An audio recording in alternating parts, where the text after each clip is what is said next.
Baiklah, pertama saya ucapkan terima kasih kepada Bapak dosen pengampu.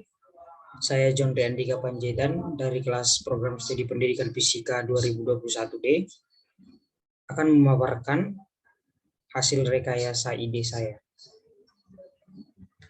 di mana yang berjudul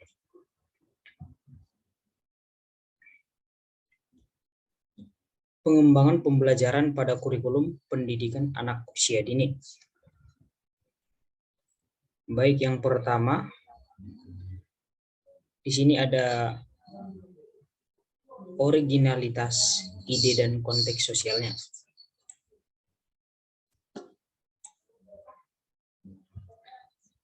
Di sini ada A, originalitas ide dan konteks sosialnya.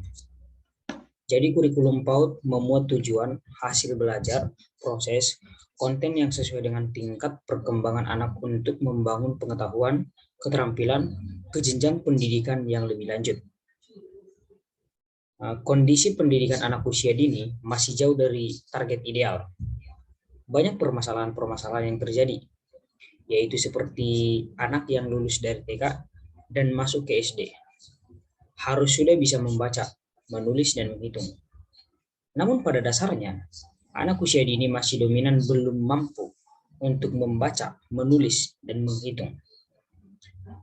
Seharusnya anak yang berada dalam TK sebaiknya lebih dominan diajarkan seperti bercerita, disiplin, belajar mengantri, dan sopan santun. Dengan permasalahan-permasalahan pembelajaran pada pendidikan anak usia dini di atas, maka muncul ide atau gagasan dari tim penulis atau saya sendiri yang mungkin bisa mengatasi permasalahan tersebut, yaitu menerapkan pembelajaran sambil bermain pada kurikulum pendidikan anak usia dini. Alasan mengambil ide ini karena banyak ditemui dengan belajar sambil bermain, anak usia dini akan bergairah dalam belajar dan dapat meningkatkan prestasi pengingatan anak tentang pembelajaran yang kita ajarkan melalui media bermain tersebut.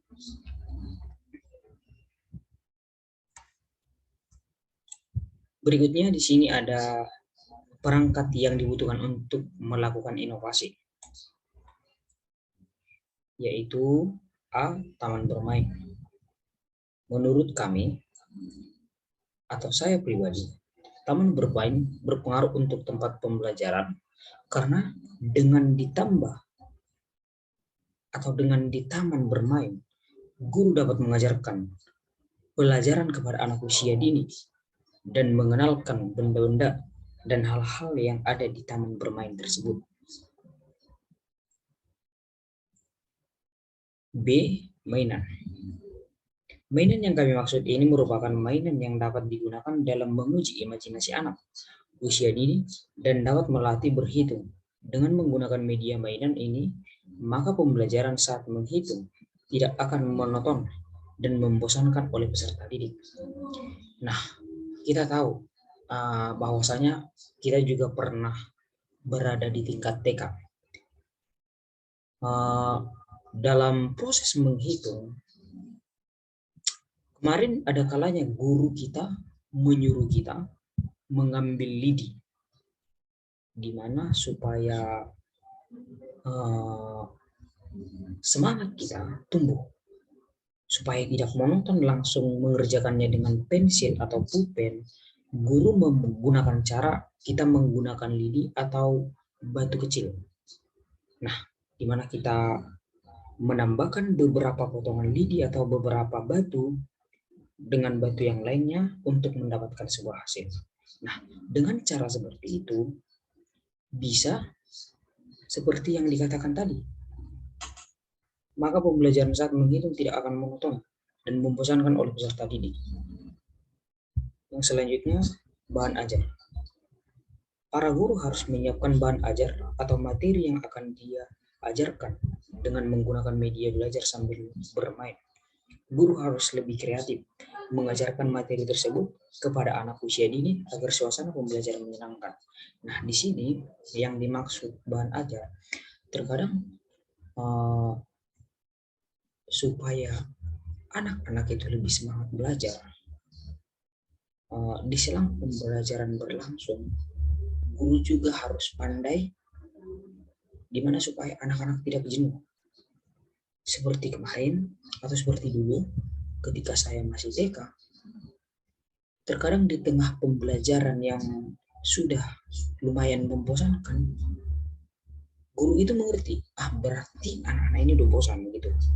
Jadi guru melakukan permainan. Nah, permainan sederhana yang membuat siswa semangat.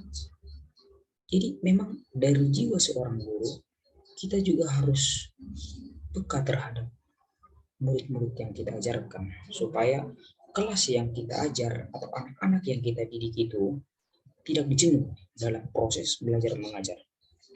Nah, yang selanjutnya di sini ada video pembelajaran.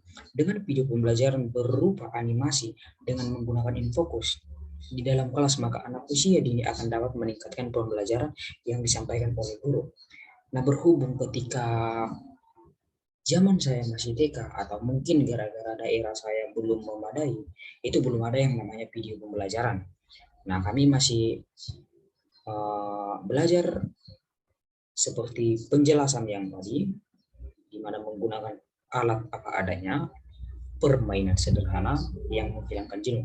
Tapi untuk sekarang mungkin tidak jarang lagi dijumpai infocus, itu sudah gampang. Mungkin sekolah-sekolah sudah menyediakan itu, sudah memfasilitasi. Jadi dengan adanya video pembelajaran ini akan lebih meningkatkan semangat murid-murid atau semangat anak-anak untuk belajar. Selanjutnya di sini ada ide turunan dan konteks sosialnya, di mana A. Peluang keterwujudan. Dengan adanya pembelajaran sambil bermain di pendidikan anak usia dini, menurut tim penulis, peluang terwujudnya kreativitas, stimulus, dan respon anak usia dini dan minatnya dalam pembelajaran akan semakin meningkat. Mengingat bahwa dengan melakukan kegiatan tersebut, mereka tidak akan merasa jenuh dan bosan dalam kegiatan pembelajaran. B. Nilai-nilai inovasi. 1. Akan menciptakan rasa keingintahuan pada anak usia dini. Nah, maksudnya di sini dengan inovasi tadi, dengan ide-ide tadi, atau dengan cara-cara tadi, kemungkinan besar anak-anak usia dini atau PAUD bahkan TK itu akan rasa keingintahuannya atau jiwa semangat belajarnya akan timbul karena dengan cara pembelajaran yang berbeda, di mana ditambahkan dengan permainan dan proses pembelajaran. Jadi tidak berpatok dengan pembelajaran, jadi tidak jenuh. Jadi dengan disatukannya proses pembelajaran dengan model permainan, itu akan membuka atau membuat anak-anak semakin semangat. Jadi semisal kita udah pulang sekolah, dia bercerita kepada orang tuanya, aku nggak sabar besok aku harus sekolah, karena enak, cara pembelajarannya beda. Mereka penasaran, ingin tahu, dan semakin semangat pembelajarannya. Yang kedua, meningkatkan kualitas guru, karena guru di sini memberikan fasilitas dan harus berpikir kreatif dan inovatif supaya peserta didik tidak bosan dalam pembelajaran. Yang ketiga, peserta didik akan mudah memahami pelajaran yang diajarkan oleh guru dalam media pembelajaran sambil bermain. Seperti yang saya katakan tadi, bahwa dengan metode bermain ini, murid-murid atau anak-anak akan lebih mudah memahaminya, jauh lebih mudah. Yang keempat, dengan adanya media pembelajaran tersebut, maka pembelajaran akan berkembang dengan baik pada kurikulum pendidikan anak usia dini.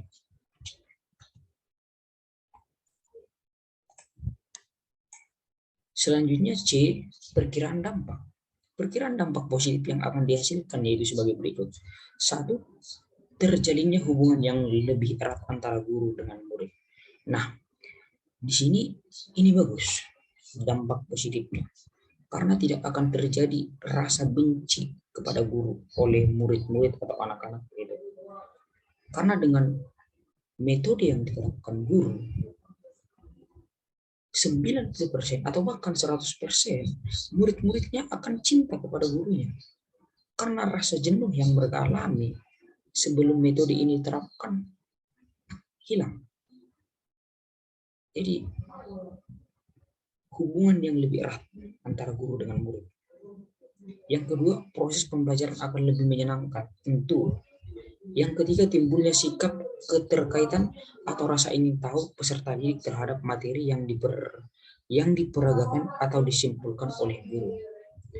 Selanjutnya, dapat merangsang stimulus dan respon anak usia dini.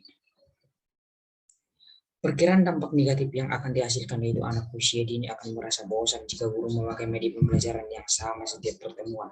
Maka dari itu guru harus memiliki kreatif dalam mengelola pembelajaran untuk muridnya. Nah, betul.